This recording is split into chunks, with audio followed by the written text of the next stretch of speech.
Buenas tardes. Hola, yo soy el arquitecto Jorge Luis González Montes. Voy a tener a cargo uno de los módulos teóricos referido a una de las geoculturas del dictado de la materia Historia 3, Pensamiento Contemporáneo 4. Para introducirnos en el tema, vamos a hacer algunas referencias en cuanto a que en esta serie de teóricas vamos a estar refiriéndonos a dos tipos de contenidos. Por un lado, un contenido histórico relacionado y operativo para los alumnos de arquitectura y un desarrollo más teórico para los alumnos de diseño, en relación a que la contemporaneidad y el debate de estas ideas en la actualidad. Por otra parte, los objetivos de la materia incluyen la presentación de un panorama completo del diseño en América, desde su etapa originaria hasta nuestros días, repartido en 4 geoculturas de diseño geosituado. Esa es la particularidad que trata el conocimiento teórico de la materia. Es habitual que a lo largo de todo este desarrollo teórico se planteen ciertas situaciones de independencia, como ser que los objetos de arquitectura, más allá de que sean analizados en el tiempo y en el espacio, no sean relacionados con los objetos de producción mueble, como son los artefactos. Lo mismo ocurre con el campo del diseño, que estos objetos de diseño son muchas veces resueltos o analizados en forma independiente a las distintas características de los espacios que lo componen. Y entre ellos, el devenir de las vestimentas y de los textiles concurren también en esos mismos espacios, que conviven tanto con los artefactos como con la arquitectura. El objetivo de este curso es unir todos estos campos de interés del diseño de América en un solo ambiente, el ambiente del habitar de la vida contemporánea tal cual nosotros lo conocemos. Otro de los objetivos es, en la arquitectura latinoamericana, es plantear la cuestión de lo central local y de lo global periférico. Esas tensiones ocurren dentro de este continente y de alguna manera han sido resueltas. La forma en que ha sido resuelta, que puede estar planteada en los términos que plantea Kusch, en la fagocitación de lo pardo por lo blanco o de lo hediondo por lo sucio. En esas tensiones se va a centrar también este tipo de análisis. La capacidad de resolución del ente emisor de las ideas y la recepción, y concretamente la aplicación, y fundamentalmente el objetivo es generar un tipo de pensamiento crítico, independiente y de construcción de una teoría del diseño en América a lo largo de ya más de 500 años. Comenzamos con la primera de las teóricas, que está referida al diseño de América en el mundo mesoamericano en la cronología precolombino y colonial. Precolombino también tiene una acepción que es originaria, un sinónimo que puede ser ancestral también. Y la etapa colonial se refiere también a que muchas veces nosotros lo denominamos como la etapa de choque de culturas. O sea, coincidente con la aparición del hombre europeo en el continente americano.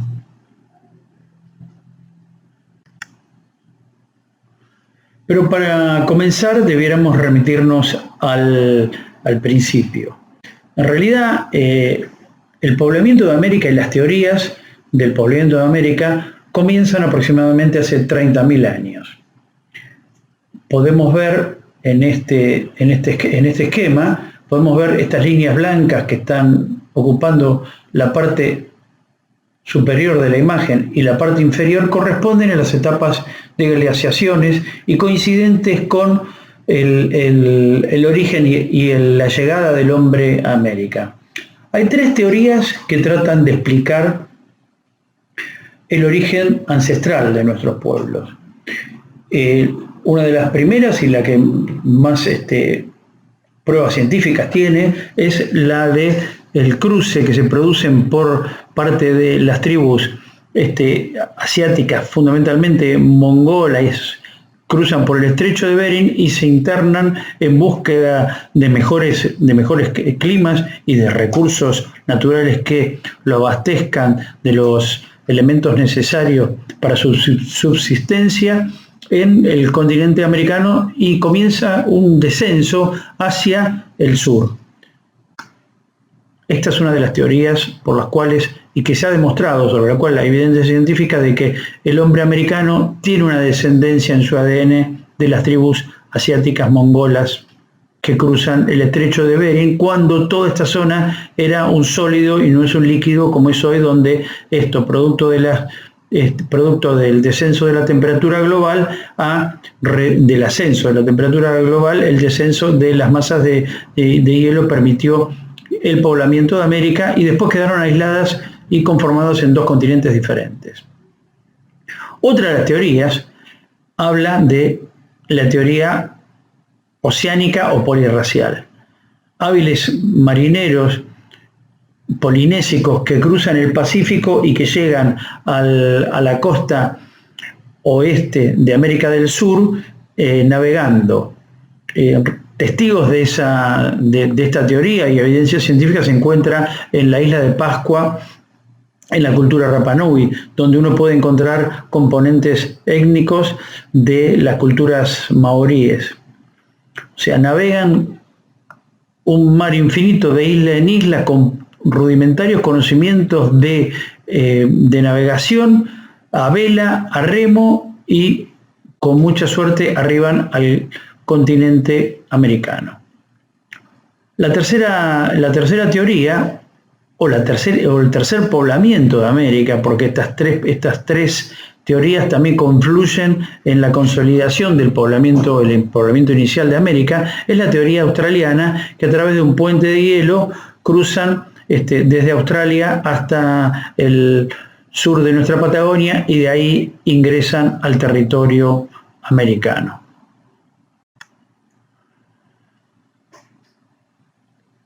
La primera teoría es la teoría denominada teoría monorracial, o sea, esas tribus que cruzaban desde Asia por el estrecho de Bering, cruzaban al norte del continente americano y descendían hacia el sur en búsquedas de los pocos elementos que la naturaleza les proveía. Imaginémonos pueblos que eran cazadores, recolectores, tribus que eran cazadoras y recolectoras, nómades fundamentalmente, donde encontraban su única proteína en los pescados, la caza y la aparición de este gran elemento que era la caza del mamut. Quizás la caza del mamut que es un ascendiente de nuestro actual elefante de mayor dimensión. Esa búsqueda y esa caza del mamut dio la posibilidad de crear las primeras organizaciones en torno a una aldea. También tenemos que hablar de los otros elementos que conformaban parte por el lado del diseño de la llegada de esta cultura, que son los primeros elementos de diseño ejecutados o construidos en el continente americano. Las puntas de Clovis o de Folsom son restos neolíticos, o sea, restos en piedra que utilizaban los indios Curtis para poder llevar adelante la vida, las duras condiciones de vida en esta primera población de América. Esta teoría fue comenzada a producir en el siglo XVI con Juan López de Velasco y Alex Giltrica, que a través del conocimiento de estas evidencias científicas fundamentaron este tipo de corriente migratoria y ocupación de territorio. Los cazadores ancestrales eran una mezcla entre el Homo sapiens y el hombre de Neandertal, europeos y asiáticos. Se han encontrado restos, inclusive hay muchos análisis, inclusive los análisis de ADN. En esto recomiendo una una serie de Netflix, un documental de Netflix que se llama Residente, hecho por René, el cantautor, que él desarrolla en su documental, busca su origen ancestral, hace un estudio de ADN que es muy costoso, en el cual va a encontrar en ese ADN los restos de las civilizaciones que forman parte de su ser actual. Es así como que muestra un porcentaje y termina cantando. Lo interesante de todo ese documental es que él termina cantando con los pueblos originarios donde él poseía su ADN. Vamos a la otra de las teorías, la teoría oceánica o polirracial. Paul Rivet y Mendel Correa plantean, juntamente con la teoría australiana, plantean esta cuestión, ¿no?, de que el origen del hombre americano también se encuentra o se fusiona en la Polinesia, en la cultura maorí, en la aparición de ese hombre australiano. Y el debate que está ocurriendo en la actualidad, digamos, todas estas tres teorías entran en un debate. Actualmente no hay evidencia para decir quién fue el primer americano. Lo que sí sabemos que se remonta hacia aproximadamente 30.000 años, y estas teorías fundamentan su aparición con evidencia científica. ¿De dónde venimos? Bueno, es una cuestión hoy en debate. Lo que sí sabemos es que no sabemos exactamente las fuentes de dónde venimos, exactamente no existen, pero sí existen áreas de densidades que conservan el ADN del hombre americano. Y lo que sí sabemos es dónde se asentaron. Se asentaron en función de los recursos naturales que encontraron a su paso. En el norte de América, el área del caribú, el área del bisonte, las frutas silvestres, el área de la agricultura, la ganadería, se fue afianzando en territorios donde la capacidad climática de esos lugares y los territorios y la calidad del suelo permitió la utilización de la agricultura, el área de mandioca, en la cultura tupí guaranítica, y el área del guanaco, relacionado con la búsqueda de esta fuente de proteínas que le aseguraba la subsistencia y la permanencia en el territorio. Nos vamos a ocupar en esta primera teórica, concretamente de este espacio, el espacio mesoamericano. Mesoamérica es una entidad compleja que aglutina hoy a la organización política de varias naciones americanas. Desde el norte de Panamá hasta el sur del Río Grande en Centroamérica, se desarrolla la espacialidad de esta cultura.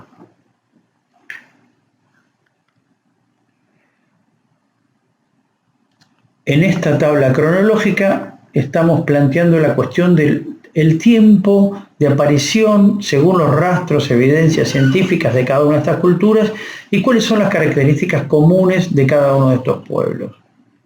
La aparición y nos vamos a detener un poco en los olmecas, vamos a comenzar desde allí. Estamos hablando de la evidencia que hay en el año 1200 antes de Cristo. Aquí está la edad, esta es la edad de Cristo, el 0, y nuestros días estarían a partir del 2000. Vamos a detenernos en una ventana de tiempo que va entre el menos 1600, sobre los cuales tenemos evidencia científica, hasta el 1400. Y nos estamos deteniendo al fin de 1400 porque es el momento del choque de culturas, la aparición del hombre europeo. Este es el espacio de desarrollo, son aproximadamente 3.500, 4.000 años de consolidación de una cultura mesoamericana basado en características comunes de poblamiento. ¿Cuáles son las características de los pueblos mesoamericanos en términos generales en la etapa ancestral? Primero, la organización de urbes. El concepto de ciudad tal cual nosotros lo conocemos es traspolado a su momento inicial, a su momento original. Esas urbes eran la necesidad del hombre de vivir en una forma gregaria, no en la soledad. La soledad no es el estado natural del hombre. El hombre busca la compañía para fundar y básicamente acá se apela a la cuestión antropológica, ¿no? Digamos, el hombre puede vivir en soledad o debe vivir en sociedad. El hombre fue diseñado para vivir en sociedad. Prácticamente uno no logra abastecerse. O por otra parte también pensar quiénes son los que viven en soledad y quiénes son los que viven en la ciudad. La civilización se desarrolló alrededor de urbes. Y el origen de las urbes americanas, que ya los vamos a ver, es una de las características de los pueblos mesoamericanos. Las sociedades están estratificadas en distintas categorías sociales. Está por un lado un sector que es militar, con su propio escalafón, un sector religioso, un sector político. Esas tres instituciones que hoy a nosotros nos parecen y están planteadas en términos y en categorías de la vida moderna, ya existían en los orígenes de los pueblos mesoamericanos. Otra de las características es la religión politeísta. La religión politeísta no creían en un solo Dios, sino que creían en varios dioses. Y esos dioses estaban relacionados nuevamente con satisfacer sus necesidades básicas calóricas. Entonces, se adoraban a la lluvia, se adoraban a las cosechas, se conocía el tiempo de las cosechas, de la siembra. El politeísmo es una de las características de estos pueblos. Existían y hay rastros de una escritura pictográfica, ideográfica y fonética. Los distintos pueblos han tenido mesoamericanos, eso es una característica común, no todos han tenido la misma escritura, la misma pictografía, la misma ideografía o la misma lengua. Actualmente el náhuatl es el idioma de los mayas, que es entendido únicamente por la gente del lugar y se escribe de una determinada manera, pero ya existían rastros de aprendizaje a través de la escritura. Los gobiernos, por supuesto, eran gobiernos de teocracias, eran gobiernos relacionados con que el dios, el rey o el señor, en este caso no había reyes, sino que eran señores, eran los dueños del lugar, el señor también poseía como atribuciones el que administraba la religión. Las características fundamentales de esta cultura y que le dio sentido es una economía basada en la agricultura, no en la ganadería, el maíz, el frijol, el chile, la calabaza, el chocolate. Son partes componentes y el conocimiento de la agricultura les permitió el florecimiento de esta cultura. También hubo conocimiento científico, matemático, de medicina, fundamentalmente de astronomías, y un calendario que al día de hoy tiene los 365 días que tiene el calendario gregoriano. El calendario que en el 1500 el Papa Gregorio oficializó como el calendario oficial que estamos utilizando.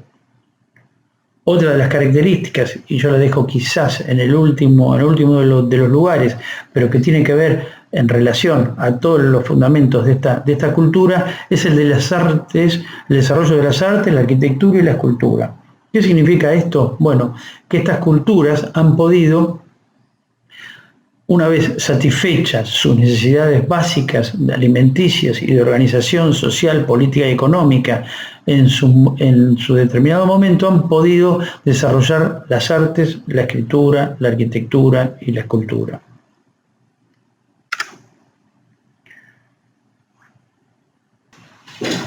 Seguimos. Nuevamente una imagen del espacio mesoamericano. En un color más claro, el desarrollo de las culturas referidas al Valle de México. Este no es un mapa geográfico donde podemos ver las cadenas montañosas que atraviesan México.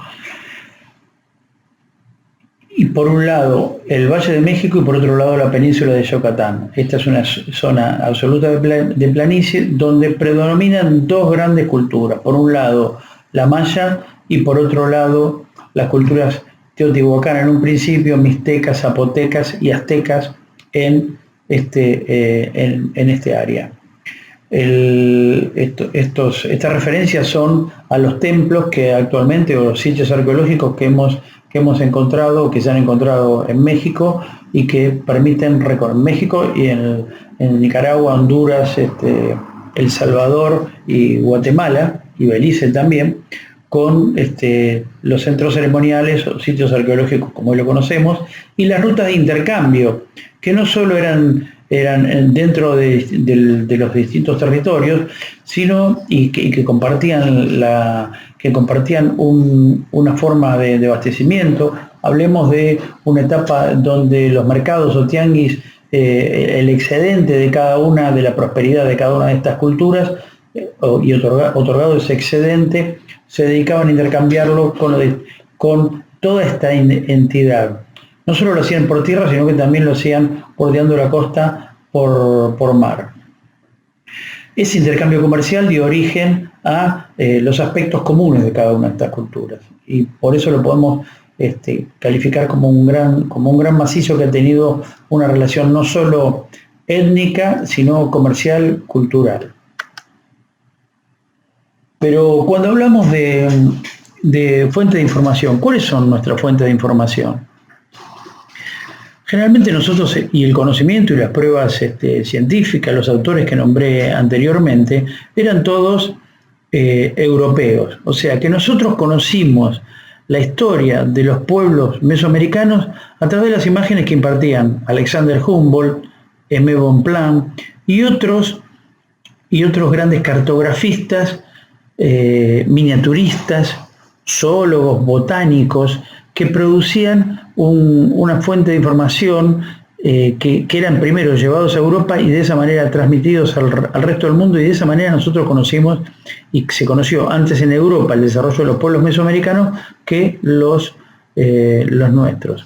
Estos también son denominados los padres de la geografía. Y también a su vez, en muchos casos eran cartógrafos militares. El caso de Alexander Humboldt era un general, un mariscal de campo que venía de pelear con el ejército prusiano en Europa y es destacado en América, y América fue pensado siempre como una fuente de extensión del pensamiento moderno europeo, de la cultura europea. Nunca fue pensada como un lugar donde podría asimilarse a la cultura originaria, sino que siempre fue planteada como una cuestión de dominación. El mundo ancestral, de acuerdo a distintas recreaciones, estas recreaciones que muchas veces se transforman en parte de los viajes turísticos. Uno puede recorrer México, y México es un país que actualmente, en el día de hoy, recibe turismo de todo el mundo. Bueno, esta recreación es una recreación natural, y esta otra es una ilustración acerca de cómo era el estado de la vida en la naturaleza. Todo esto, que no es una información de primera mano, sino que es una recreación, se plantea también un poco para mostrar lo que es, cuál era el mundo con el cual se encontraba. No podemos hablar de la historia, de la arquitectura, no podemos dejar de hablar de la historia del diseño, sin no solo conformarnos con describir el paisaje o describir las obras. Esa independencia que reclamamos de tanto de la arquitectura como el diseño no es tal. Existe una interrelación concreta con el modo de producción y el sustento de estas culturas originarias.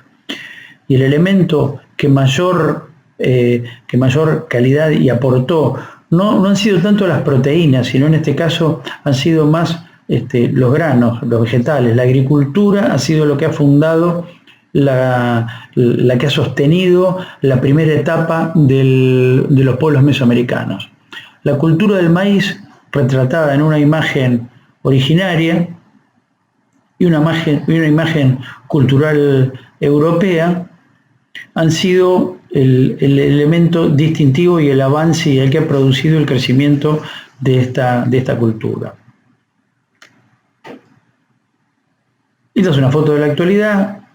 Actualmente la tortilla de maíz sigue siendo el elemento fundamental en la cocina mesoamericana. Este modo de habitar, esta es una foto del siglo XX, perduró hasta casi mediados del siglo XX. Uno en algunos lugares, y todavía uno se encuentra con esta cultura en su estado original, lo puede llegar a encontrar en distintos pueblos de Mesoamérica. O sea, esta perduración, esta fagocitación del hombre moderno, del hombre moderno no fue tal. Las ideas de avanzar sobre un continente como un hecho de expansión de su propia cultura, se encontró con una cultura que realmente lo termina fagocitando. Es lo pardo sobre lo blanco, lo hediondo sobre lo pulcro. Si tenemos que hablar de un elemento de diseño urbano, tenemos que hablar del elemento de producción más importante que crea esta cultura, que son las chinampas. Las chinampas es la dominación del territorio con el fin de aumentar el rinde de los cultivos. Las chinampas no es otra cosa más que canalizar las aguas que descendían de las alturas en un determinado territorio para producir la humedad en la tierra y con eso aumentar el riego de los distintos tipos de especies de agricultura que se generaban en este confinamiento de tierra. Ese estable estacado que se ve en esta ilustración y los árboles que generaban algún tipo, el sauce que generaba algún tipo de sombra sobre los cultivos, regulaban. Todo esto era un sistema de diseño de ocupación del territorio que en los bordes de las ciudades permitió desarrollar hacia el centro de esas urbes o de esas pequeñas instancias de poblamiento gregario, permitió lograr la cosecha, permitió el grano del maíz, que el grano del maíz pasó a ser la moneda de intercambio entre las distintas culturas y los distintos pueblos mesoamericanos.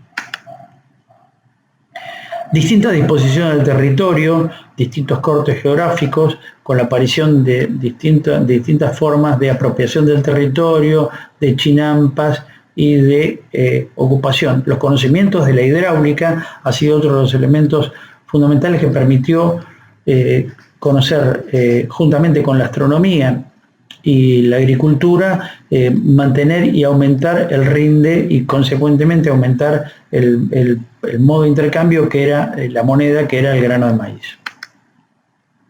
Esta es una imagen actual de Xochimilco. Xochimilco está encerrada dentro de lo que es, y esta es una imagen anterior, ¿no?, dentro de lo que es el México DF. México DF, tal cual lo conocemos nosotros, México Tenochtitlán, está sobre la laguna de su mismo nombre, y estas son las canalizaciones y estas son las distintas chinampas. Este es el primer elemento de construcción de la ciudad mesoamericana y uno de los primeros instrumentos de ocupación del territorio en América. El otro elemento han sido los andenes o terrazas. Los andenes y terrazas en territorios donde las poblaciones se habitaban en alturas, produjo también, esto lo repiten nuevamente los pueblos andinos, y es una técnica de agricultura muy conocida también en el sudeste de Asia.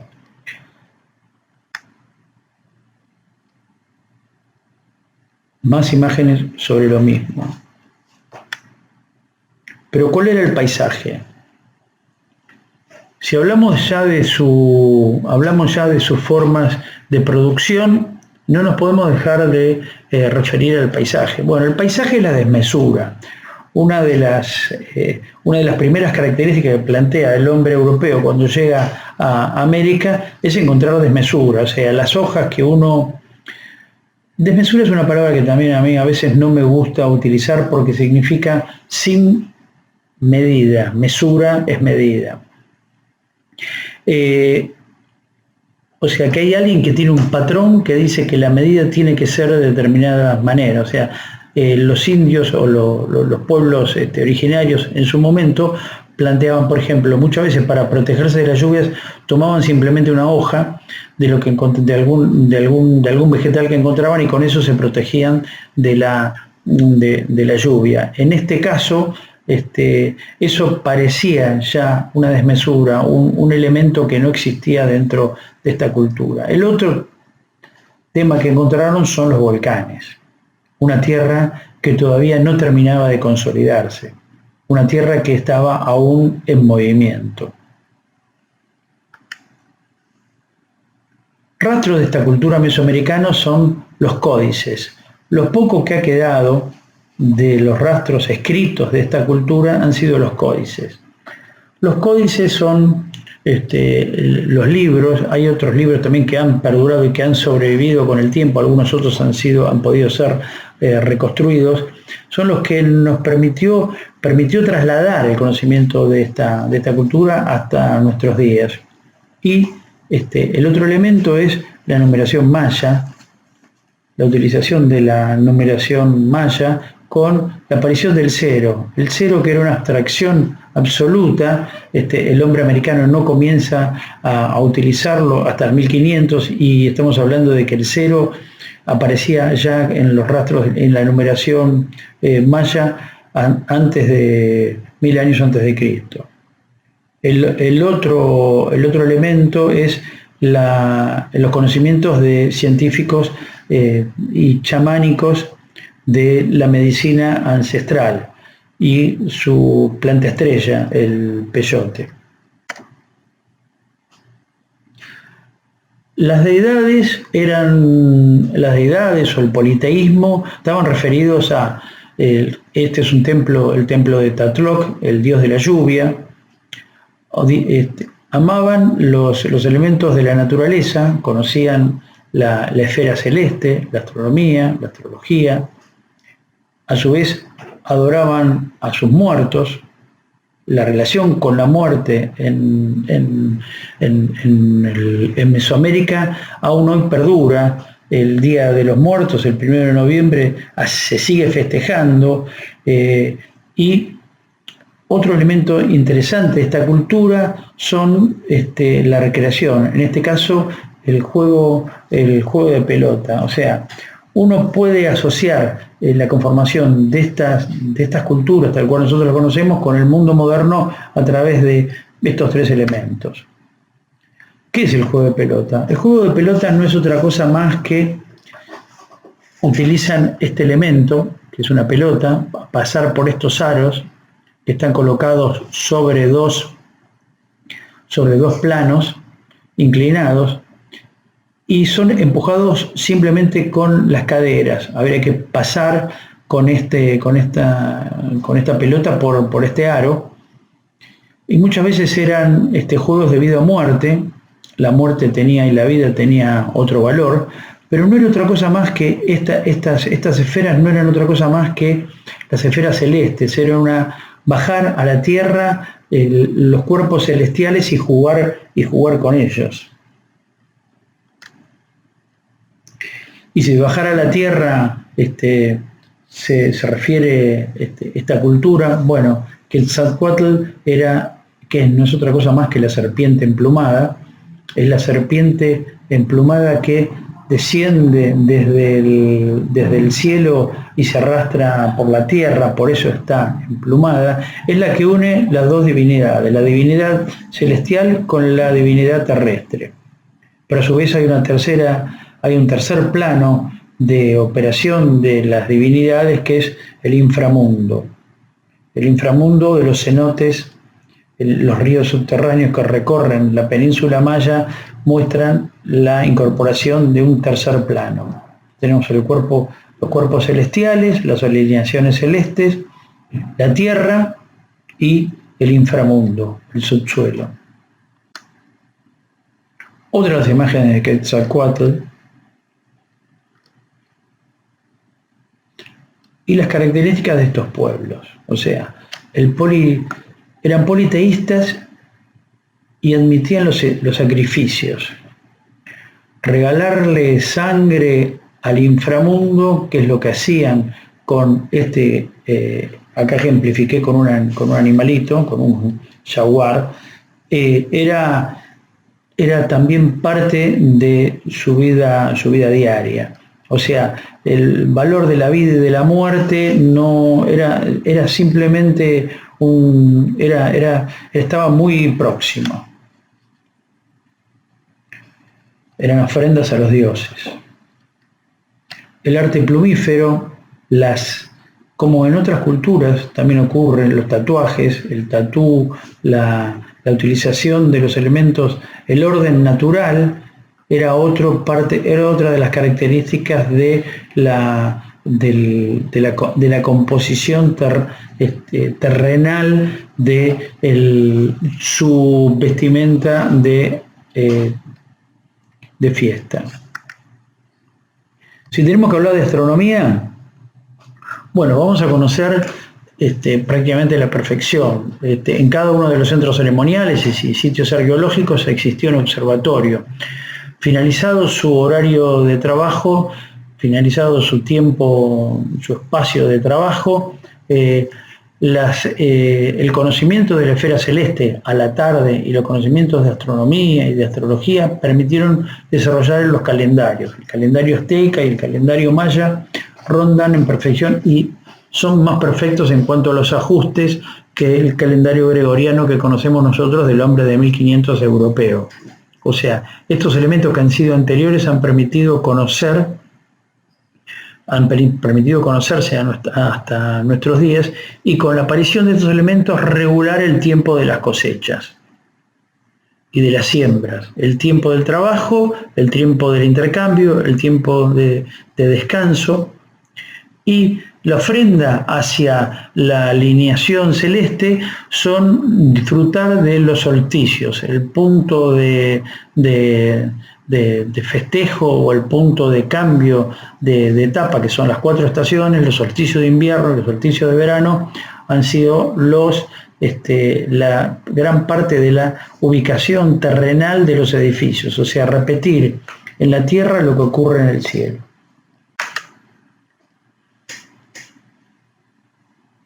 Bueno, nos vamos a referir ahora a lo que son categorías propias para el análisis de una historia propia. No vamos a utilizar palabras que para nosotros nos permiten definir nuestra propia cultura en la búsqueda de un pensamiento crítico e independiente. Los horizontes culturales son nuestra forma de clasificar en el tiempo de este análisis cronológico categorías propias. Podemos dividirlo básicamente en la etapa originaria en 4 etapas. Uno preclásico, que es aproximadamente entre el 2500 al 200 después de Cristo, fue el periodo de aparición de la sedentarización, de los primeros núcleos urbanos, tal cual lo conocemos nosotros como categoría hoy. Pesca, recolección y caza eran las fuentes de sustento, donde la materialidad de las viviendas eran aldeas de casa con barro y techumbres en maderas de espesor muy liviano. La estrella de esta cultura es la cultura olmeca, que vamos a ver algunas imágenes. El periodo clásico, aproximadamente entre el 200 y el 900 después de Cristo, tiene dos etapas. Uno, temprano, la formación del Teotihuacán, Monte Albán y Tikal, las obras hidráulicas y la ampliación y la construcción ya de un hábitat y de centros ceremoniales en piedra, no ya con el barro, sino que la utilización de elementos de corte han posibilitado la aparición de la piedra, uno de los recursos fundamentales, uno de los recursos propios que están en esa región, y los cuales han dado con las redes y la consolidación de esas redes de intercambio regional, que les han dado una consolidación de este modelo que se llama protocapitalista, o sea, anterior a la etapa de acumulación y de explotación que hubo posteriormente en la etapa de la colonia, donde el intercambio permitió el florecimiento de estas culturas. El florecimiento vino de la mano también de la necesidad de encontrar elementos en la naturaleza que permitan ser no solo trabajarse como elemento de intercambio, sino a su vez como para indicar determinada prosperidad. Las turquesas, el oro, la plata, la cerámica, la obsidiana, el alabastro, han sido elementos que entrando en la naturaleza y de alguna manera conformados con orfebrería conformaron un poco la muestra del esplendor de esta etapa. El clásico tardío, aproximadamente en el 600 después de Cristo, es un que llega aproximadamente hasta el 900, es un proceso también de fuerte intercambio comercial. Es el momento en el cual las culturas avanzan en su esplendor, y hay datos que en ese momento ocurren los primeros desajustes climáticos como consecuencia de algunas situaciones de estas, atando la prosperidad que venía floreciendo hasta ese momento a determinadas cuestiones relacionadas con el clima y a la escasez de cosechas o la baja del rinde. Por lo tanto, al bajar el rinde, bajaban la posibilidad de tener alimento y la posibilidad de intercambio. O sea, es cuando comienza entre el 600 y el 900 el proceso que se denomina posclásico, que es el posclásico donde pueblos guerreros situados en América, en la geocultura mesoamericana, generan la búsqueda y la lucha por ocupar determinados espacios. También es la época de las migraciones.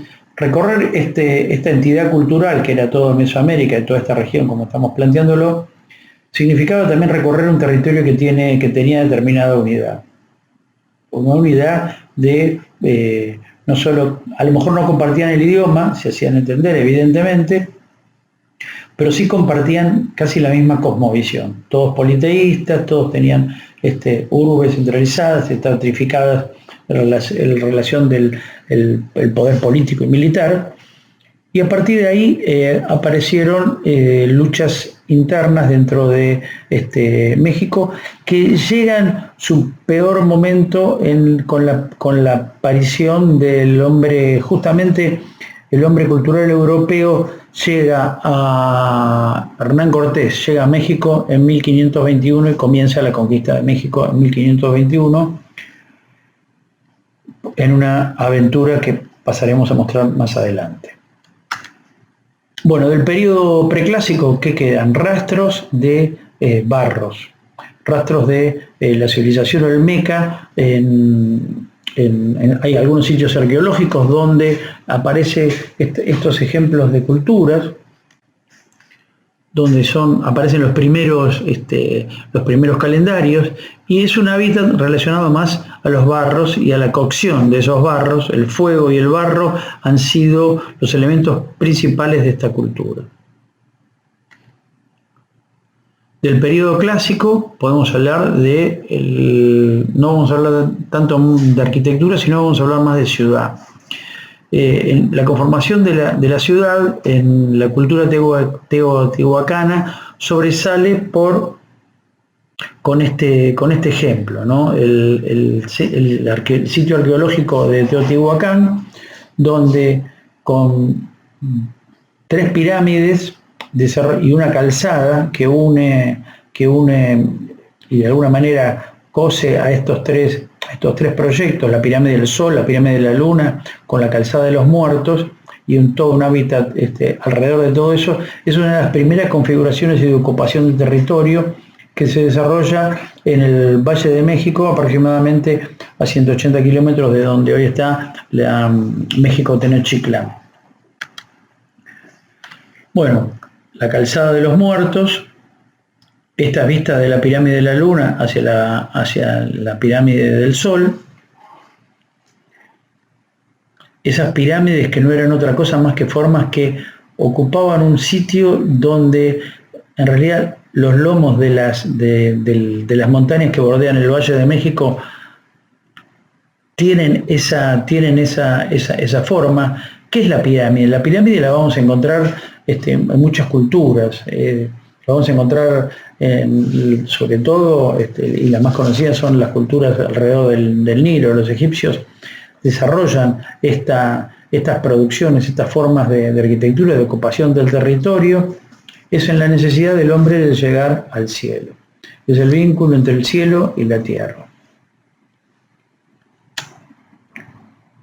La cultura teotihuacana, esta es la pirámide del Sol, escalones que tienen elementos que fueron construidos por los esclavos, mano de obra esclava, con piedras apiñadas dentro del lugar. Esta es la proporción de la pirámide. Otra vista más de Teotihuacán y distintas plataformas con pirámides, como si fuesen pirámides truncas, en la calzada de los muertos, donde se realizaban ofrendas, sacrificios, desfiles militares. Bueno, si hablamos de las primeras, ¿quién contó esta historia? Bueno, esta historia fue un poco reconstruida, o contarla de esta manera es un poco reconstruir la historia que a través de algunos investigadores europeos, fotos del lugar, territorios propios, visitas y algunos pensadores locales han planteado el conocimiento de este mundo. Pero nadie mejor que los muralistas mexicanos, los que han llevado adelante el conocimiento y el punto de vista de esta cultura, el punto de vista de la cultura local. Diego Rivera, Manuel Siqueiros, Frida Kahlo, Orozco, son gran parte de este núcleo artístico que de alguna manera ha sabido mostrarnos también de primera mano, recogiendo información de primera mano a través de los descendientes de esta cultura original, el testimonio que transmite como una perduración y continuidad de la cosmovisión de los pueblos ancestrales, y eso los volcaron a la pintura. Pero lo volcaron a la pintura no de caballete, no es una pintura que va a estar colgada en una gran exposición, no. Esta pintura va a estar en las paredes. Esta es la Casa de Gobierno de México DF, donde Diego Rivera, Manuel Siqueiros, Frida Kahlo y Orozco hacen y cuentan la historia del México moderno. Acá podemos encontrar la historia de los volcanes, Quetzalcóatl bajando, el dios del sol, las pirámides, el mundo primitivo, las ofrendas, los sacrificios, las guerras de la independencia. En cada uno de los detalles de todo esto vamos a encontrar elementos de la historia que venimos comentando. De la cultura ancestral y de las culturas tenemos varios elementos fundamentales y objetos de diseño que están relacionados con este mundo que nos vincula en este mundo ancestral. Las vasijas de barro negro o de barro rojo cocidos, la vasija de 2 bocas, la cerámica naranja, las ilustraciones, toda la iconografía que bordean, los filigranas que bordean a estos objetos hablan de ese mundo primitivo. Ese mundo primitivo que fue construido por los originarios del lugar, donde aparecía esplendor, y acá en esta imagen vamos a poder verlo, aparecerán los turquesas, el jade, van a aparecer incrustaciones de metales. Otro ejemplo también de construcción de ciudad del modelo clásico, del periodo clásico, son las ciudades del cielo. La cultura zapoteca en Oaxaca, Monte Albán, el centro ceremonial de Monte Albán, que se desarrolló entre el año 700 a.C. al 1200 después de Cristo como sitio de ocupación. Y otra vez lo mismo, ¿no? Las pirámides, las plataformas, la ubicación de determinados edificios, el conocimiento de los solsticios, de los equinoccios, el conocimiento astronómico hizo que fundaran un urbanismo pensado no en la tierra sino en el cielo. Es bajar la constelación, la alineación de los cuerpos celestes a la ocupación del territorio de la tierra. Las ciudades del cielo, Monte Albán. Y también esa búsqueda del cielo, de la divinidad, hizo que con distintas escalas, en este caso subordinados muchas veces a la pirámide subordinada al hecho de encontrarse de alguna manera más cerca de una deidad, de un dios, hacían que a las escaleras había que treparlas, uno no podía asistir a la cumbre o a las distintas plataformas en estas escaleras si no uno se arrastraba y llegaba al lugar donde o se hacían las ofrendas o se hacía una ceremonia religiosa y era el momento de estar en contacto con Dios. Pero había que arrastrarse para llegar hasta ahí. Más de Monte Albán. Y como habíamos empezado a comenzar a hablar de los muralistas, que después vamos a volver a hablar de ellos en la segunda teórica, nos vamos a detener también en las esculturas simbólicas de Mitla y el uso de una piedra que ellos denominaban piedra jabón. Esa piedra jabón es una piedra que permitió, con pocos elementos de precisión y de corte, la aparición de estos filigranas. Estos filigranas son los que se dieron a conocer en el mundo, y hay toda una idea figurativa detrás de cada uno de ellos. Ahora vamos a analizarlo, posteriormente vamos a analizarlo, pero la idea de que las paredes tenían que gritar, las paredes tenían que hablar, la tradición oral también se sustentaba y se sostenía con un edificio de referencia que hablara y que contara la historia ancestral de estos pueblos. Los elementos de ofrenda, los elementos de ceremonia, los elementos militares, el señor y todos aquellos que obtenían una ganancia quizás por su esfuerzo o quizás por un rango social, tenían que lucir sus piedras preciosas, el jade, la esmeralda, el oro, las turquesas. Esta es una imagen del hombre americano. Me interesó ponerla porque, a diferencia del hombre ancestral que trabajaba con moldes, ya el hombre ancestral europeo, el hombre europeo ya empezó a conocerle y infundió los conocimientos a partir del 1500, los conocimientos de la fundición metalúrgica. Del periodo clásico maya, vamos a tomar algunos ejemplos. Tenemos el ejemplo de, otra vez, el Centro Cultural y Arqueológico de Palenque, quizás la mayor obra de la cultura maya, quizás la más compleja. Y tomamos otro de el área arqueológica de Bonpán. Ambos están planteados, uno ve una serie de edificios que sin razón están repartidos por el territorio, tanto en uno como en otro lugar, pero bueno, nos vamos a tener ahora en Palenque. Los que ordenó esa composición, esos ejes de composición sobre el territorio, ha sido nuevamente el conocimiento astral. Y en el conocimiento astral, bueno, presidía con su máxima altura el observatorio. Este es Palenque, este es el sitio arqueológico de Palenque en la región de Chiapas.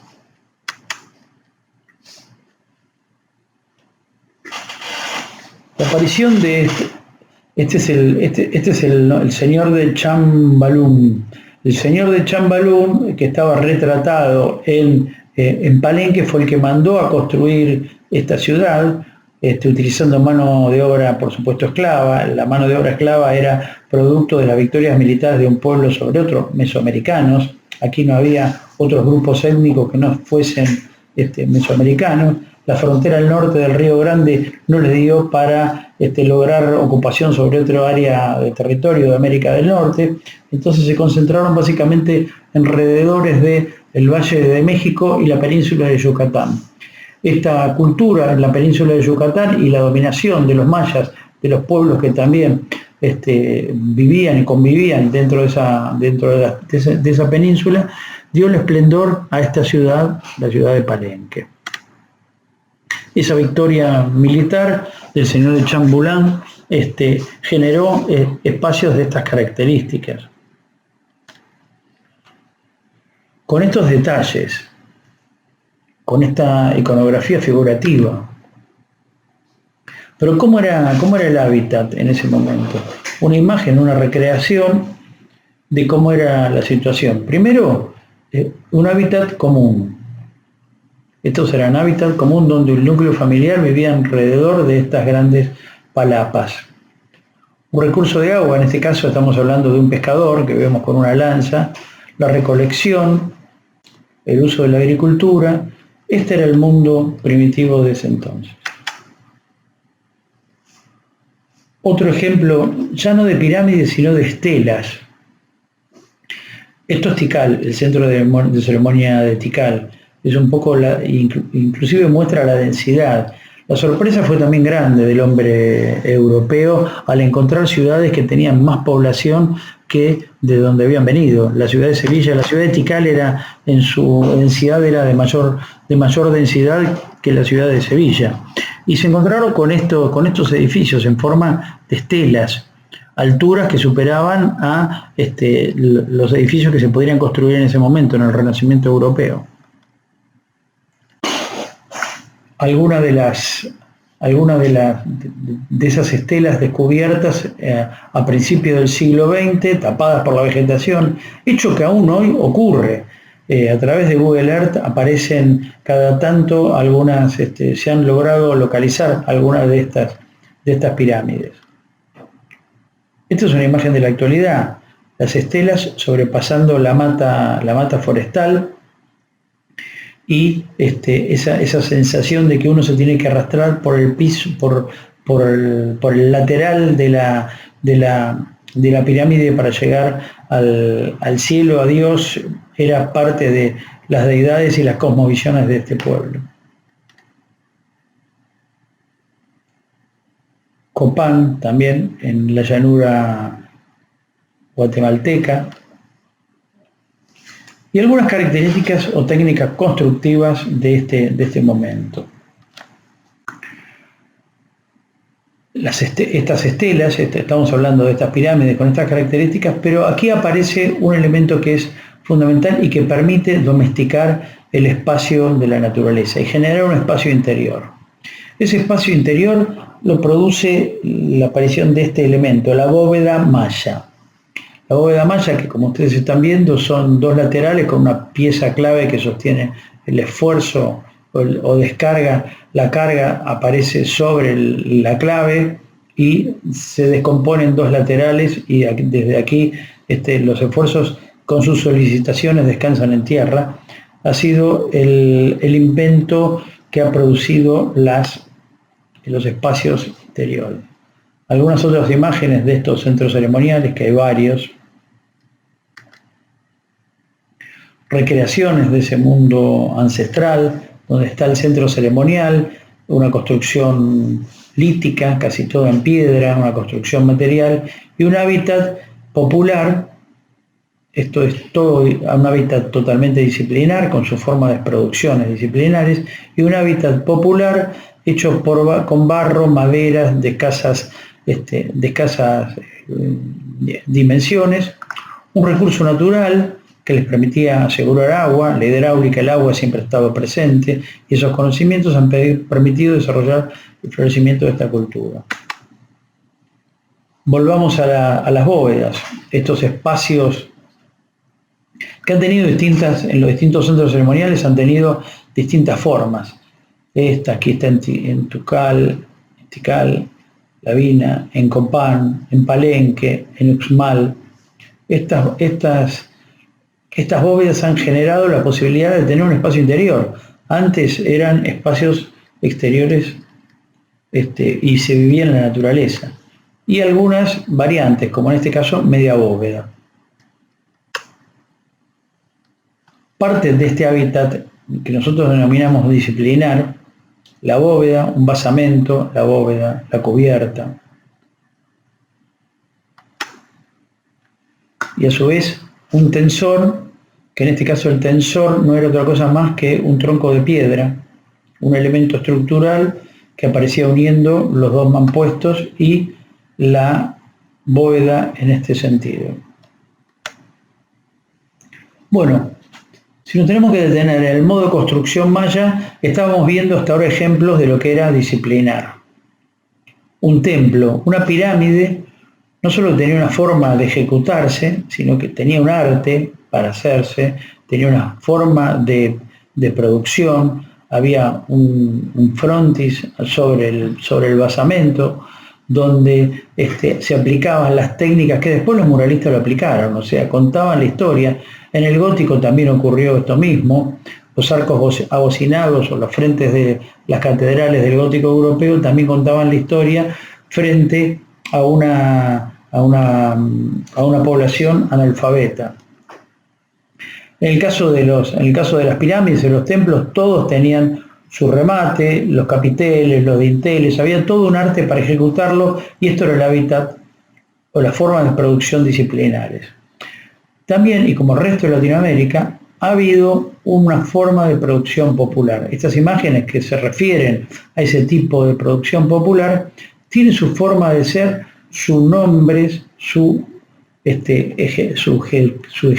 forma de ejecución, que no es otra más que lo que se han repetido en infinidad de pueblos de América Latina, que es la base, que generalmente se puede hacerlo con un elemento sólido, en muchos casos ha sido piedra, una estructura de palos verticales y horizontales que permiten arriestrar cada una de las partes, con algunos dinteles para las aberturas, recubiertos por una paja o una estera y recubiertos finalmente en barro, y sobre ellos se sostiene una serie de estructuras que también de menor dimensión, que conforman lo que es la cubierta, que otra vez es recubierta por un tipo de paja de la zona, que también y es impermeabilizada por la grasa de algún animal.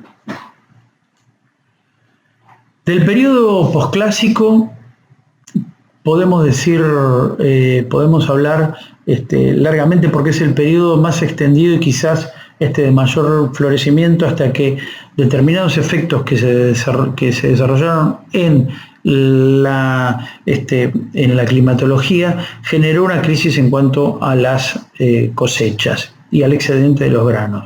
Entonces, nos vamos a encontrar con algunos elementos que forman parte de este momento, y nos vamos a encontrar también sobre el final de esta etapa en la cuestión de las luchas militares.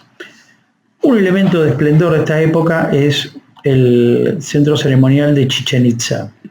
La ocupación del territorio relacionada con el mundo celestial sobre el plano de la tierra, y la ubicación de los cenotes, son dos cenotes que generan juntamente con la población que vivían en derredor de estas áreas, el conocimiento de los tres planos donde se sentaba la cosmovisión de estos pueblos. El castillo es aún hoy la construcción principal y el símbolo de esta cultura. Esta foto fue tomada un 21 de junio y muestra cómo Quetzalcóatl, o la serpiente emplumada, desciende del cielo hacia la tierra. Este borde y esta figura geométrica y esta conformación de la serpiente se produce fundamentalmente por el conocimiento de la alineación del solsticio del borde de esta pirámide y su reflejo óptico sobre este borde de la pirámide. O sea, el 21 de junio se produce sistemáticamente todos los años el descenso de Quetzalcóatl desde el cielo hacia la tierra. Otra de las características de estos pueblos han sido, y nos vamos a detener un rato en conocer uno de los elementos de mayor perduración de estas culturas. Actualmente, y hay muchas imágenes actuales de la aparición del textil, la indumentaria y el textil, sobre todo en regiones en las cuales no ha tenido tanta contaminación ni ha tenido tanta apetencia por el hombre europeo. Guatemala y Chichicastenango. En Chichicastenango se conserva aún las ideas se conservan no solo las ideas de las formas de producción, sino los elementos de producción de las culturas ancestrales. Si hay un lugar donde reside el conocimiento ancestral en conocimientos de indumentaria y textil, es Chichicastenango. Una imagen de una indígena. Y si tenemos que hablar de un elemento significativo, si podemos hablar de una pirámide como un elemento de la arquitectura que muestra la las características, la cosmovisión de este pueblo, las cintas jacaltecas y la utilización del telar de cintura es uno de los elementos de perduración y de continuidad en las producciones textiles de esta época. El telar de cintura es un telar que se utiliza, bueno, como su nombre lo indica, alrededor de la cintura, y la producción de estas cintas jacaltecas es un elemento de la cultura ancestral. No así la llegada del hombre europeo, como habíamos hablado de la fundición para las producciones de orfebrería. En este caso lo que estamos mostrando es una imagen donde llega el hombre europeo y lo que impone es el telar de pie. Algunos retazos de Chichicastenango. Los tianguis o mercados eran los sitios donde se producían el intercambio y el conocimiento de una cultura y la otra. Imágenes anteriores, imágenes actuales, hoy Antigua, Chichicastenango, son todos Otalabano en Ecuador. Existen una serie de mercados ancestrales que aún hoy conservan esa forma de no solo de intercambio, sino que conservan las formas de producciones originarias. Del periodo posclásico nos vamos a tener el ejemplo de Tulum, ubicado en la Riviera Maya, península de Yucatán. Tulum significa muralla, y ya la muralla indicaba la presencia de la necesidad de no contaminar una cultura con otra. Tulum se desarrolla frente al Mar Caribe, es un puerto de abrigo que unía más las rutas comerciales marítimas que terrestres. Había un solo camino que lo conectaba con el resto del territorio, el resto que son los caminos blancos, y el resto era una fortaleza militar con un puerto de abrigo natural. Siempre el observatorio, y como fin de esta etapa tenemos que destacar la presencia de, ya si antes teníamos filigranas o objetos de la cultura que nos remitían a un orden natural, a la cosmovisión ancestral, aquí tenemos a los atlantes de Tula. Los atlantes no eran otra cosa más que soldados de piedra parados frente a su propio territorio, como ofreciendo intercambio frente a la lucha. Ya no hay deidades, no ocurre otra cosa más que una península de Yucatán y el Valle de México en situación de guerra. Y es el momento en el cual el hombre ancestral comienza a conocer y va a conocer el hombre europeo. Esta es la situación en la cual se estaba viviendo. Del periodo posclásico podemos hablar también de la conformación de otro gran superobjeto o ciudad, que es la Ciudad de México, Tenochtitlán. Tenochtitlán fue fundada sobre el lago homónimo y en realidad unido al territorio por una serie de calzadas, que son estas, que están aquí, presididas por el volcán Popocatépetl y bordeadas por sectores urbanos, sectores rurales, donde las chinampas eran las que le producían el intercambio comercial. Algunas imágenes de lo que es esa primera formación original y la red carretera o de autopistas y de avenidas que hoy se transcurren dentro de la Ciudad de México DF, que nosotros ya estamos conociendo como una de las ciudades de mayor población de América Latina. Ronda los 20, este conglomerado ronda los 20 millones de habitantes. Los primeros planos que los cartógrafos europeos llegan al Valle de México y encuentran esta conformación de la ciudad con sus calzadas que lo vinculaban al territorio. alguna imagen rescatada de un SketchUp de lo que era el México ancestral. ¿Cuáles son estas características? Las características de la geocultura del pueblo mesoamericano. Espacios exteriores domesticados. O sea, la naturaleza en su mayor esplendor, pero los espacios exteriores del desarrollo de estas culturas estaban de alguna manera domesticados. Las chinampas, la ubicación de los templos celestiales, el orden de las poblaciones y el orden social tenían su correlato en la ubicación en esos territorios. La vida en la naturaleza era la otra característica, era una vida fundamentalmente relacionada a la naturaleza. Esos espacios exteriores permitían con su clima, permitían un clima suave, permitían la vida en la naturaleza. La desmesura, en su término de desmedida, una categoría casi más europea que local. La utilización de las culturas simbólicas, el panteísmo, una gran cantidad de dioses. Otra característica fundamental es la sedentarización, la necesidad de tener un centro de población, un lugar donde generar intercambio y cultivo.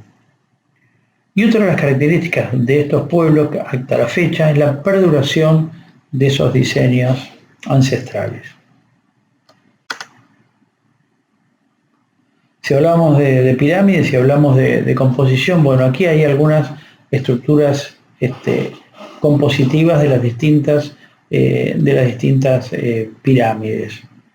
Esta es la teoría morfoespacial. Hay una relación, si uno toma el conocimiento de Leonardo da Vinci, de la Edad Media, las proporciones, los relatos de los clásicos europeos, aquí va a encontrar cierta clasicidad también. Fundamentalmente el uso de la geometría, la estratificación, la proporción de volúmenes. Las estructuras compositivas, el chac. El chacmol es otro de los elementos distintivos de esta cultura. Bueno, todos estos gráficos son tomados de un libro de César Sonderegger, un investigador argentino que recorrió América para tratar de encontrar y hacer una descripción compositiva, morfológica de todos los elementos distintivos de cada una de las culturas. Y de todo este estudio surgen estas proporciones. Pero también existían los estilos figurativos naturalistas. Hay quienes referían a la Quetzalcóatl. Yo tomé este ejemplo de Quetzalcóatl porque podríamos tomar algún ejemplo de un jaguar o agarrarnos del maíz y ver sus distintas teorías de composición. Esta es la figurativo naturalista, según su propia clasificación. Esta es una figurativo idealista. Quetzalcóatl ha tenido en la interpretación de sus autores distintas configuraciones. Abstracto geométrico.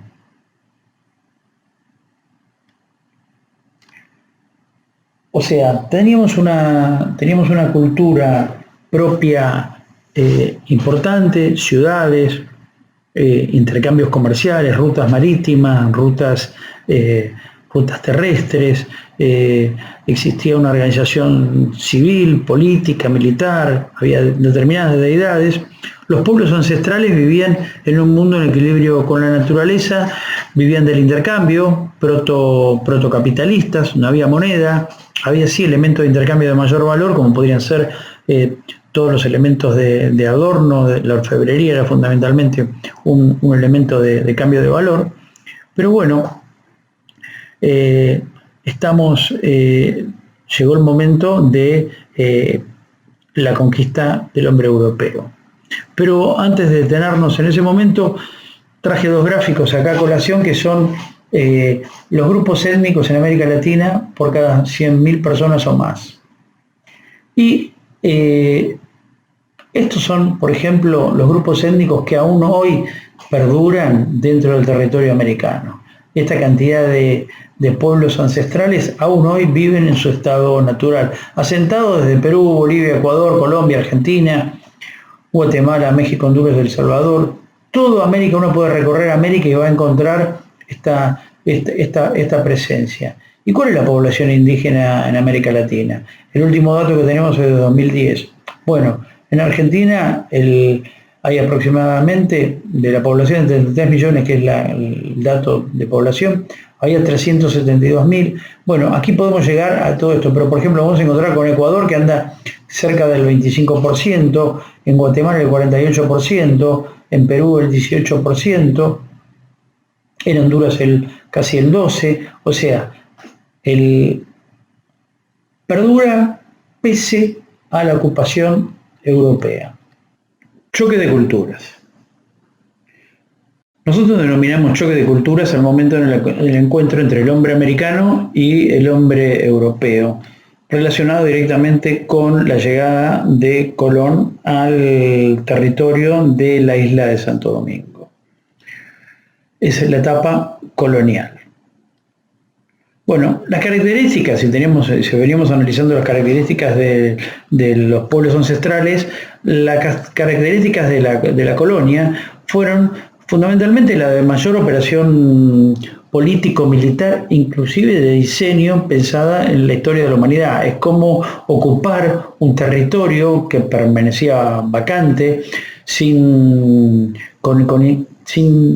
interés de aplicando tabla rasa, o sea, no dejando nada de lo que existía. Se consideraba a los habitantes de América como de un orden social inferior, prácticamente como esclavos. Era un territorio para retirar lo que realmente le servía al mundo europeo. ¿Cuáles eran las características del choque de culturas? Bueno, el dominio territorial, la aplicación de un sistema jurídico administrativo, un idioma único y el monoteísmo fundamentalmente. Es un proceso fuertemente religioso. Hubo importación y transculturación, superposición de culturas proyectuales. Significó esto no aceptar a lo que se producía en el lugar como de ninguna manera hubo una asimilación, siempre fue la de la superposición. Como consecuencia surgió un determinado mestizaje cultural y una característica de adaptación y el surgimiento de un estilo de diseño, un lenguaje proyectual del barroco, denominado barroco americano. Esta etapa del choque de culturas atraviesa la etapa de la independencia en 1810, con el cancelamiento de Fernando VII por parte de las tropas napoleónicas en España. Aparecen las ideas de la independencia en todo el continente americano y juntamente con ello los de la autonomía política económica, la ruptura antihistórica y el debate acerca de cuál sería comienza el debate, no ya la producción de una arquitectura o un lenguaje proyectual único, pero es una ruptura antihistórica y una cultura europea ya en una versión ecléctica. ¿Quiénes eran los dos oponentes en esta cultura? Bueno, por un lado, el hombre europeo, Cortés, y por otro lado, el hombre americano, Moctezuma. Una imagen de ese momento, las carabelas, el conquistador y Marina o la Malinche, que es un personaje que de alguna manera logra y un poco simboliza esta esclava india que primero colaboró con Hernán Cortés y después se transforma en su mujer en la dominación de los pueblos ancestrales.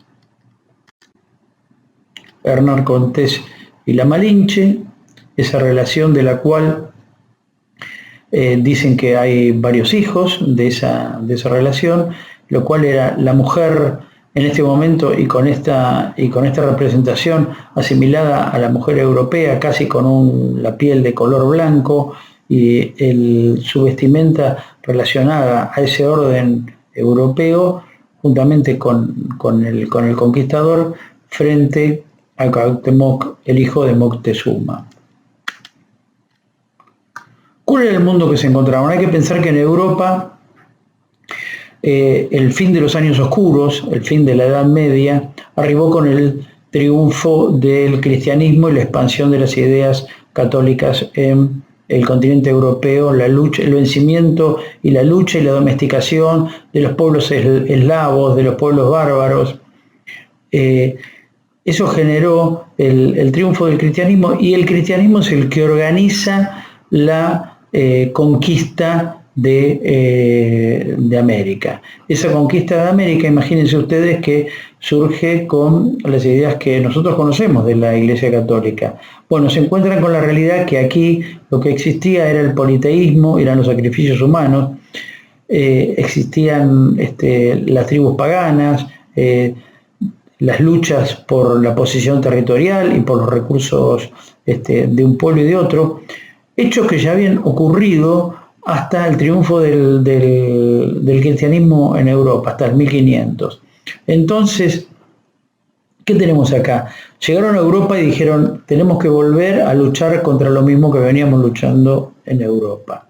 Es por eso que trataron a los pobladores locales desde ese modo, ¿no? Digamos, eran incultos, eran seres inferiores que debían ser domesticados.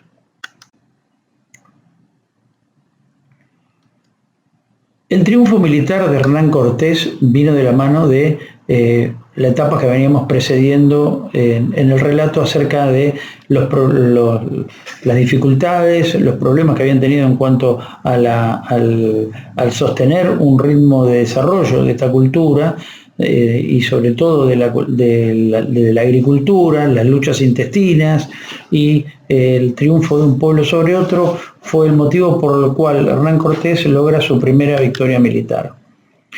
El camino que desarrolla, la ruta que desarrolla Hernán Cortés, ya sin permiso de la corona, en muchos de los casos de la colonización de América, la ocupación del territorio americano, estuvo en manos de avanzados o adelantados que con el solo hecho de obtener un botín, un beneficio económico para él y para su familia, les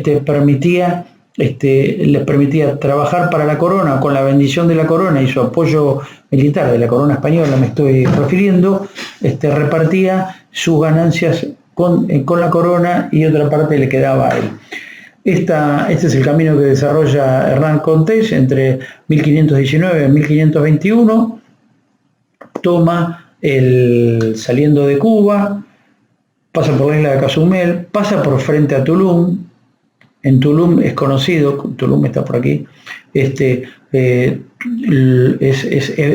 avistado, desembarca en Campeche y no ve oposición militar,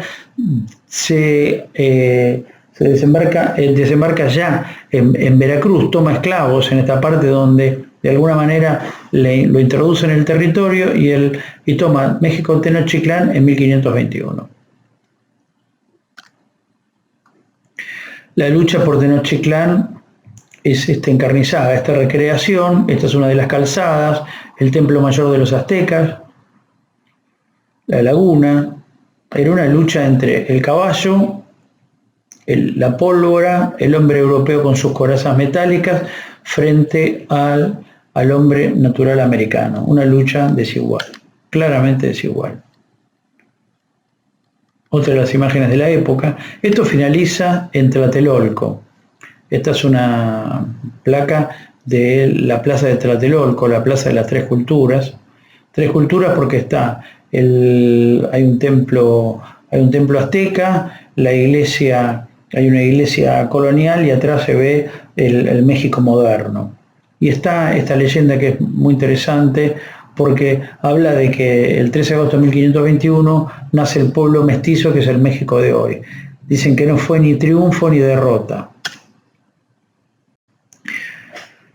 En el momento de la conquista, en en el México central existía una determinada cantidad de poblaciones que no solo se trajeron todas las artes, las victorias militares y el orden que propone la sociedad cristiana, sino que también produce este descenso en cuanto a la población. Esto es, el descenso de la población en 1623 había descendido casi a menos de un 2% de la población que se habían encontrado originaria en ese momento.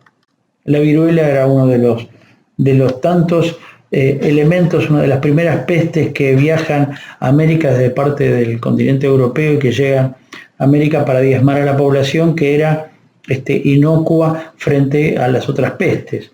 Pensemos en que ya el hombre europeo ya venía de vivir pestes bubónicas, pestes amarillas, toda la urbanización en América fue prácticamente como consecuencia para sanear un territorio y la ocupación en función de que las condiciones higiénicas de esos lugares permitían el florecimiento de estas enfermedades y que fueron transmitidas a este territorio. Bueno, la organización política del Virreinato de Nueva España, el primer virreinato en América.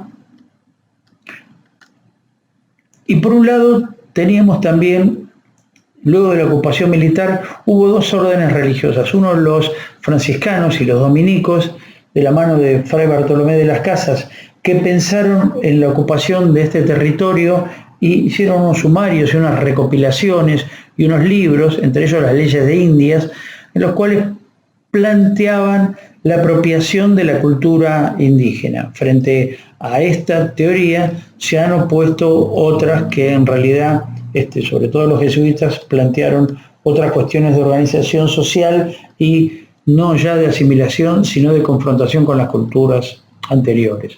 Consecuencia de esos libros es el libro de las leyes de Indias y la organización espacial de la ciudad, ya no en relación a las chinampas, los centros ceremoniales, lo ancestral, lo celestial, la astrología, sino sobre simplemente el trazado de un damero, el cardo y el decumano, los dos ejes del damero, colocados sobre una pirca, indicaban la fundación de una nueva ciudad.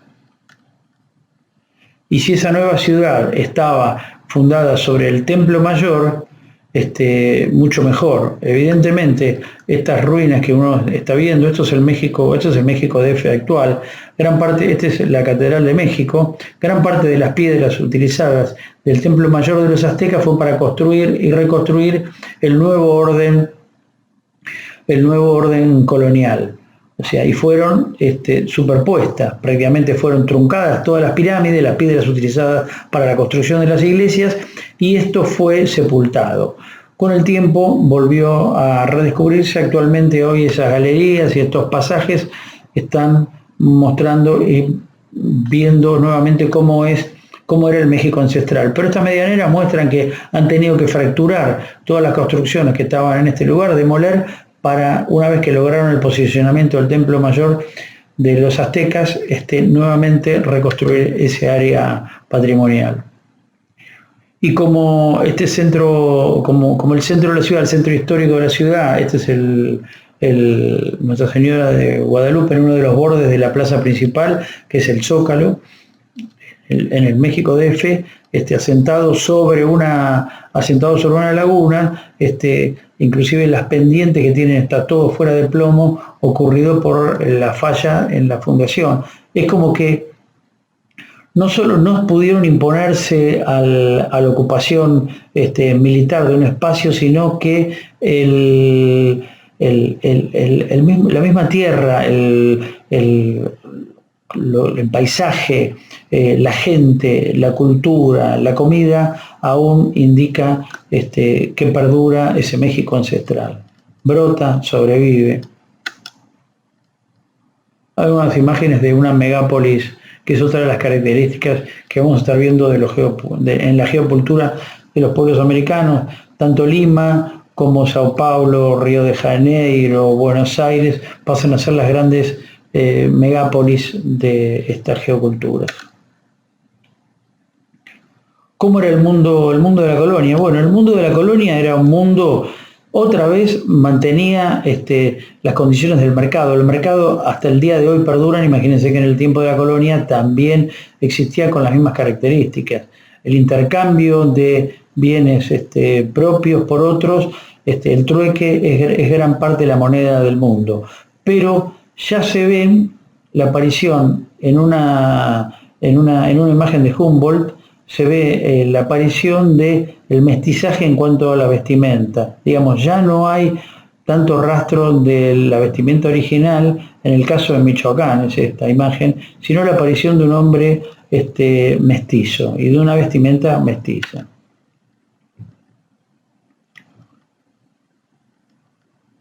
El hábitat popular, cualquier calle de cualquiera de estas ciudades históricas coloniales tiene estas características: piezas importantes de piedra en los solados, muros encalados de colores, y el hábitat popular se desarrolla de esta manera. Si tenemos que hablar de algunos de los elementos que también, no solo habíamos hablado al principio del maíz, nos tenemos que detener en el chocolate. El chocolate, un producto que deriva del cacao, era conocido como la bebida energizante de los pueblos ancestrales. Habían emprendido y enfrentado batallas y previo a las batallas los españoles habían averiguado qué es lo que tomaban, que era simplemente cacao con agua caliente y con un endulzado, suavemente endulzado.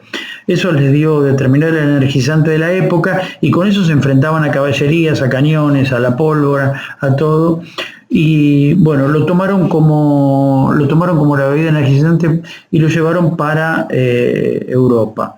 Si el maíz sostuvo y resolvió juntamente con la papa, porque lo que ocurre en México también podemos referirlo a estas cuestiones, a estas mismas cuestiones de apropiación de los elementos naturales y de la cocina natural. Lo ocurre también con la papa en los países andinos. Entonces la papa, el maíz, el chocolate fueron recursos que fueron extraídos desde estos lugares, y uno hoy puede conocer. Uno, si le preguntan a cualquiera cuál es el mejor chocolate, uno va a decir el chocolate suizo, el chocolate italiano. Va a haber mucha pelea al respecto, y lo único que puedo decir es que el hombre europeo lo único que le agregó al cacao, una planta original, ha sido leche y la envasó. El arte popular, en todas estas etapas existe como una perduración de ese hombre ancestral. El telar de pie, los tianguis, con la presencia en los textiles, las repeticiones de series cortas. En series cortas significan series cortas de diseños repetitivos, consecuentes, pero en producciones que se alcanzan a resolver únicamente con la producción manual. De esos diseños originarios nos podemos detener en los retazos nuevamente de Chichicastenango, que están hoy a la venta en cualquiera de estos tianguis. El mercado, el hombre primitivo, el intercambio, son hechos que en la etapa colonial perduraron. El estilo proyectual de ese momento es el barroco americano. ¿Por qué es el barroco? Bueno, porque el barroco es el lenguaje proyectual con el cual se construyeron los grandes edificios de la arquitectura disciplinar.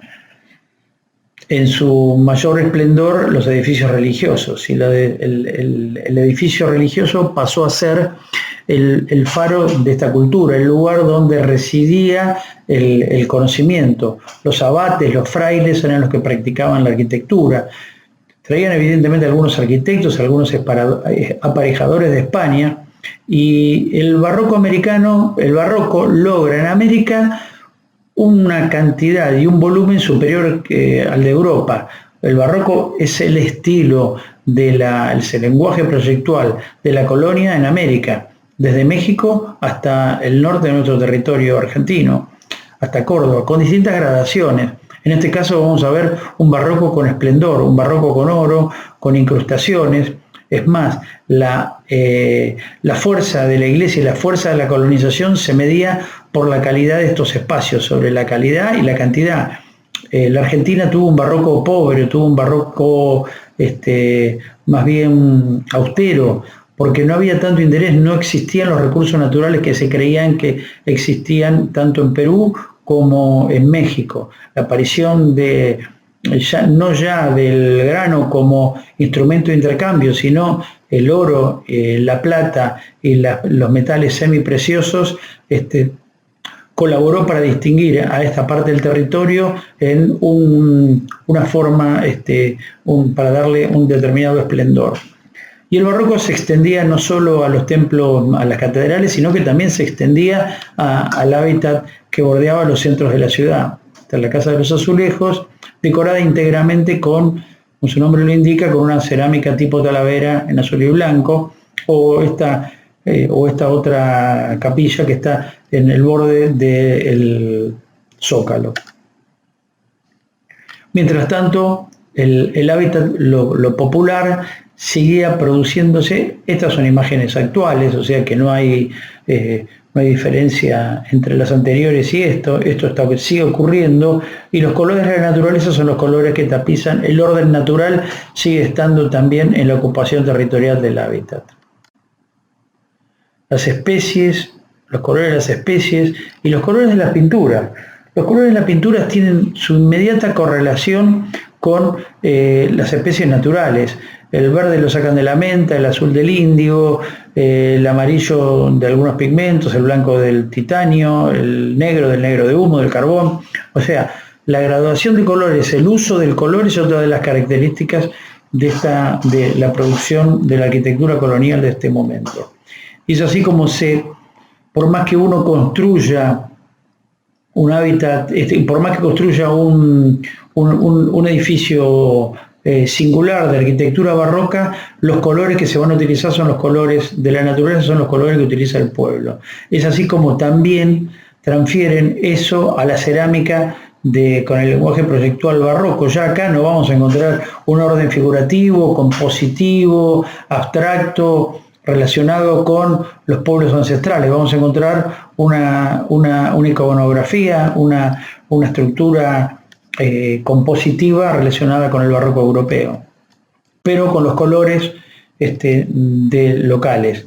¿Eso qué significaba? Significaba también el intento de apropiación. Nuevamente, las palabras de Kusch, lo pardo se come lo blanco. O sea, nuevamente el territorio brota, lo ancestral brota sobre el primer lenguaje proyectual impuesto, el barroco. Si veíamos esto en las ciudades capitales, en las ciudades donde había una organización política fuerte, en las ciudades mineras ocurría lo mismo. Las ciudades mineras, donde se extraía la plata y el carbón, el barroco tomaba cierto esplendor. Y no solo que uno podía encontrar en la capital de una provincia, en la Argentina no va a existir esto. Nunca vamos a encontrar en ninguna ciudad. El que ha tenido oportunidad de conocer el norte del país ha conocido un barroco austero realmente. Esto puede ser la capital de una provincia, que esto está cerca de México, DF también, pero es una catedral con un regional de una ciudad relativamente pequeña, minera, pero con un gran esplendor. Los altares todos y los retablos de los altares todos repujados y acompañados con lámina de oro. Desapareció el orden cultural primitivo ancestral y apareció la superposición de un nuevo lenguaje proyectual. Ese lenguaje proyectual significaba extirpar no solo las ideologías, sino superponer un nuevo orden cultural. Pero había nuevamente brotes de esa cultura ancestral. En la cabeza de los angelitos, en las hojas que acompañaban esta figura, aparecía nuevamente la hoja de lo que uno conocía. Los angelitos no eran el ángel asexuado del siglo XV europeo, rubio y de ojos claros. En este caso era un angelito de labios gruesos, de tez morocha, con su pelo no ya enrulado, y las y las hojas eran las hojas de los laureles y de todos los vegetales que ellos mismos conocían. Hay un homenaje también al maíz en muchos de los retablos de estas catedrales. Otra imagen de Santa Prisca en Tasco, la escena colonial, los balcones. Y atravesando la etapa ancestral aparecen la aplicación en las artes locales, la cestería, las máscaras de madera, la pintura, el candelabro. Nuevamente en el arte popular aparece el diseño ancestral. Y si veíamos el arte ancestral en estos elementos de producción de la vida cotidiana, en el hábitat también convivía el lenguaje barroco, este crucifijo labrado en plata, la aparición de esa ánfora, vasijas, los bordes con un orden cultural europeo.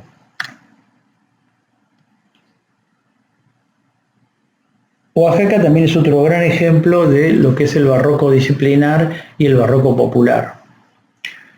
El barroco disciplinar se componía del lenguaje proyectual de, en este caso, esta catedral de Santo Domingo, con su retablo, todo esculpido en todos los órdenes que proponía la Iglesia Católica,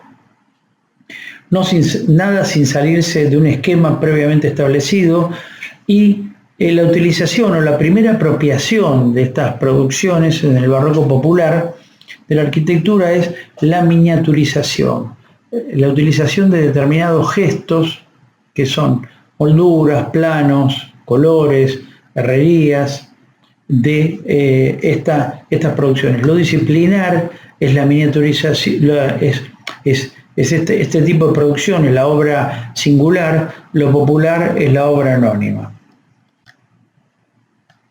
Como ejemplo también y como conclusión de esta cultura aparece algunos elementos que nosotros definimos y lo habíamos visto en la vestimenta, lo vimos en el arte, la disociación entre lo disciplinar y lo popular, lo ancestral y el orden clásico europeo, la aparición de estos artefactos, como en este caso, el diseño mestizo, los graneros, no son otra cosa más que los hilos, armados en las características que lo venían armando los pueblos ancestrales, con su pórtico de entrada trabajado con una bóveda de tipo catalana. Más imágenes de lo actual, las pirámides, y vamos a referirnos luego a estas cuestiones, ¿no? Las pirámides mayas y las nuevas pirámides. La bibliografía. Para toda esta información nosotros estamos utilizando el Laboratorio Americano como libro de texto de la materia. Apoyando estas imágenes aparece el diseño precolombino de César Sonderegger, que ya lo situé, y la arquitectura y urbanismo de Iberoamérica de Ramón Gutiérrez, que es un compendio de todo este tipo de arquitecturas. Ramón Gutiérrez es un historiador, decano de las facultades de arquitectura, historiador, fundador de este tipo de pensamiento. Me puedo detener en dos libros, uno importante que es América Profunda, de Rodolfo Kusch. Es un antropólogo, filósofo que plantea toda esta cuestión del pensamiento americano y esta cuestión de la fagocitación de uno por otro, sostiene esa tesis. Y dos libros que son de primera mano, uno es el Popol Vuh y el Chilam Balam, el libro de los libros, que son los últimos dos libros que hay y los únicos dos libros que sobreviven a los originarios de primera mano de estas culturas ancestrales.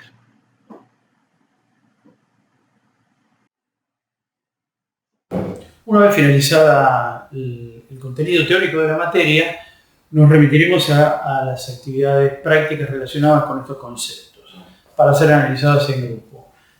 Una primera tarea es discutir en los grupos y con la participación de todos ustedes todos los argumentos expuestos y los hechos expuestos en esta primera teórica y las subsiguientes.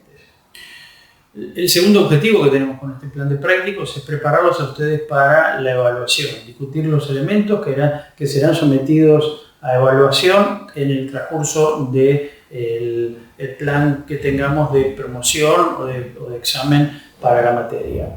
Y finalmente, aportar los argumentos necesarios para la construcción de teoría en la difusión de los trabajos prácticos y la continuidad de los trabajos de tesinas que están elaborando de acuerdo a las hipótesis planteadas o a plantearse de aquí en más. Bueno, con esto finalizamos la primera clase. La segunda la tendremos a partir del próximo miércoles y será anunciada en su oportunidad. Gracias, buenas noches.